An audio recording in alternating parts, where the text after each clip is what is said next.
Welcome to Fun and Games Side Quests. Every episode is a different host sharing a video game they love and why they love it. Hello, my name is Morgan, but online I'm known as baundiesel. I'm a gaming YouTuber, podcaster, and occasional streamer that talks about the games industry in general, but has an especially close eye on the next Mass Effect game, Xbox in general, and our subject today, Ubisoft's The Division franchise. Today, I want to talk about why I love The Division 1 and why it means so much to me. My story with The Division 1 goes all the way back to 2013. I was a couple years out of college. I've always played games. I've played games literally as long as I can remember. And I even worked at GameStop in college. I became a third key manager and really enjoyed my 4 or so years working there. And I still was just kind of a regular casual gamer. I didn't really pay attention to gaming news and, previews and all of that stuff. I really didn't even watch reviews or read them. I had my Game Informer subscription and that was about it. I did watch E3 and I would, pay attention to those announcements, kind of. But then in 2013, The Division from Ubisoft got its first trailer. And to this day, I still think it's one of the most legendary trailers of all time. The downside is that a common thread back then was for games to have literally the most amazing trailers that were very much overpromising and ended up very much under-delivering. And 3 years later, when The Division 1 came out, it was a mixed bag. It had some of the most striking visuals I've ever seen in a game, a nearly one-to-one recreation of downtown Manhattan, New York City, really fun gameplay and all of that. But there were also bugs like being able to climb to the top of the ladder and getting shot across the entire map. The reason I love The Division is more complicated than just the game. To this day, the franchise itself and the first game, it's a fun game to play with a great story, especially for a looter shooter. Some really great gameplay, some really beautiful locations, and the aesthetic of that game, is still top tier. But why the game means so much to me is because it kicked off me paying attention to games and the industry in a more focused way. About a year after the game came out in 2017 is when I started streaming and when I started a podcast that I still run to this day. It's when I started to get to know game developers. It's when I started to ask questions and try to learn about how this craft works, how this industry works, and to get to know the people who were behind it.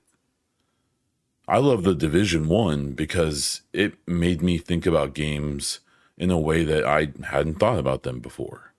It made me realize that there are dozens, if not hundreds, if not thousands of people behind every single video game that comes out, and that they matter, and they're people, and they work, and then they go home to their family, or to their pets, or to their own thoughts, and that matters. The Division 1 is a great game, but the reason I love it so much isn't because of its graphics or because of its sound design, but it's because it taught me to love games in a way I hadn't loved them before. The Division 1 is the reason I got to go to E3 in 2018. It's a quaint sentence nowadays, as E3 is long gone, and that's an experience people just can't get now. It doesn't exist, and it really hasn't been replaced. I love The Division 1 because it got me friends that I would have never gotten before. I have my own acquaintances from college and life and work, but I'm friends with people from Australia, from Sweden, from Germany, from places that I just would have never interacted with these people, but be they fellow content creators or developers or just fans of the games that I'm a fan of. The Division 1 is the reason I know all of those people, and it's why I love the game so much. I'll be totally honest, I don't even love looter shooters. I don't care about Destiny. Warframe doesn't do anything for me. I shouldn't even like the Division. And sometimes, especially nowadays, I don't even play it anymore. But I still love the Division, and specifically the Division 1, because it changed my life. It gave me opportunities I would have never had otherwise. It let me meet people I would have never met otherwise. It expanded my mind in ways that day-to-day life, my day-to-day job, my day-to-day grind would never have. The Division 1 has a fun story to follow. You can get through it fairly quickly, especially nowadays compared to some games. It looks great. It has a cool location. It has some great DLC. I love the Division 1 because of the game it is. But to me, it's more than just the game. It's the experience. It's the way it marks kind of a transition time in my life, going from college student to adult.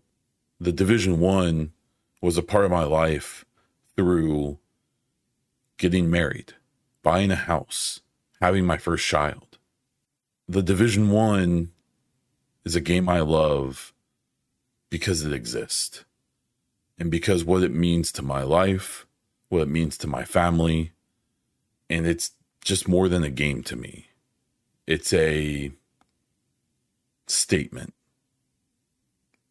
It's a statue. It's a marker. So if you're listening to this and you're wondering why I love the Division 1 still, that'd be a bit surprising.